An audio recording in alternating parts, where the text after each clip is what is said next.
Are you looking for honest way to get reviews for your KDP books? Many authors try to game the system, but Amazon algorithm is getting smarter. Today, we explore the best third-party services that are safe, compliant, and professional. At Royalty Guild, our goal is to help you to build a sustainable publishing business. We use this AI podcast format so you can learn about complex tools while you multitasking. You can learn while you're driving or working with your manuscript, so you never stop learning. In this episode, we compare the top services like NetGalley, BookSirens, and BookSprout. We will learn which service is the best for your budget and how to build a powerful email list at the same time. Let's dive in.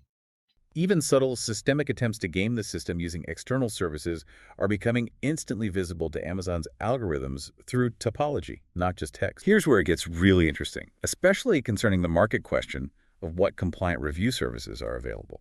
We move now from authors running their own risky, hands-on teams to using legitimate third-party services. Right. These companies solve the logistical and compliance problems by acting as intermediaries. The author pays the company for the service, not the reviewer for the review.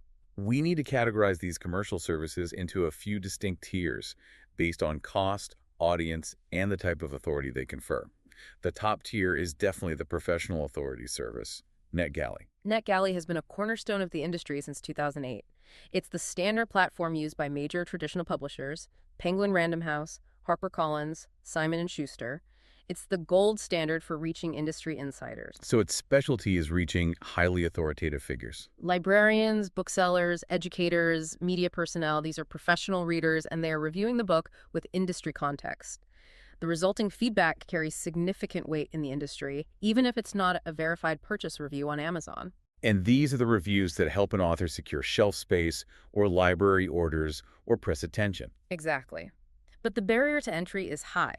Sources cite prices typically around $499 for a standard 6-month listing. Wow, so it's best suited for professional launch strategies that have a significant marketing budget.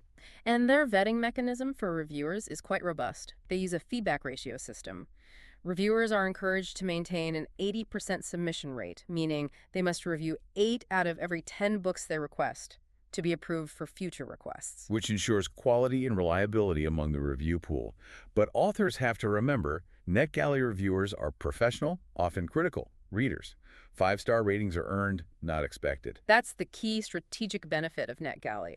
You are paying for long-term industry credibility and professional feedback that influences institutional buying, not a launch day star count bump. Then we drop down to the indie-friendly services, which prioritize review volume and exposure to kickstart the launch algorithm. Two major compliant players here are BookSirens and BookSprout. Right, and they employ slightly different strategies. BookSirens is noted for focusing on getting a particular number of reviews rather than meeting a strict deadline. They boast a high average review rate, around 75%, and the pricing structure is really clear. A flat $10 sign-up fee plus $2 per review you receive, and you can cap the number of paid reviews to fit your budget precisely. That cost control is a huge draw for the budget-conscious indie author. And one nice feature is that authors can send the book to their own mailing list through BookSirens for free. Right, integrating their existing fan base. And critically, BookSirens requires reviewers to read a sample PDF first, which is likely part of the reason for the high review rate. It ensures readers are intrigued before they commit. But there's an important caveat noted in the author community, something called the connoisseur effect. The food critics of the book world. Exactly. BookSirens reviewers are often avid readers who approach books like critics. This results in reviews that say, "I love this book, kept me turning pages, incredible world building," followed by 4 out of 5 stars. And as an author, you're left wondering where that 5th star went.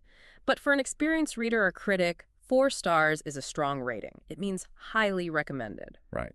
Now, BookSprout, in contrast, centers on getting reviews by a specific date. Yes, reviewers have a time limit, which helps authors with focused pre-launch pushes designed to hit the market with a review wall. They automate ARC delivery to a large pool of over 40,000 users and report a high average review rate around 79%. A key strategic advantage of BookSprout is its wide reach beyond just Amazon and Goodreads. Which is huge. Authors can request reviews be posted on up to 8 different retailers, including Kobo, Apple Books, Google Books, and BookBub.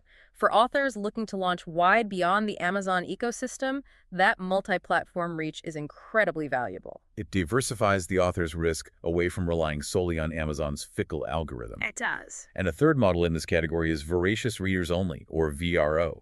This service focuses less on the direct review count and more on lead generation. A different strategic priority entirely.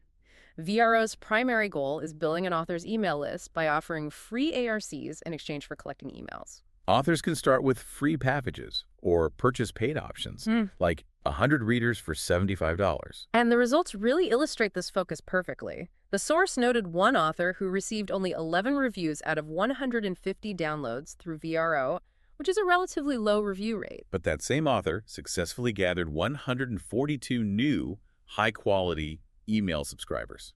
So strategically, VRO is a sales funnel tool disguised as a review service. Sure. You are paying for compliant, genre-interested leads, which can be far more valuable long-term than an immediate review that might get deleted later. Because you own that email list. You don't own the Amazon review. You never own the Amazon review. And there are many other reputable sites mentioned too, like Hidden Gems, which is great for specific genres, and Library Things Early Reviewers Program, one of the oldest platforms, and Story Origin, which has a bunch of great cross-promotion tools. Thank you for joining us today at the Royalty Guild podcast. I hope this deep dive into review services helped you to make a right choice for your next book launch. And remember, building a sustainable KDP business is a marathon, not a sprint.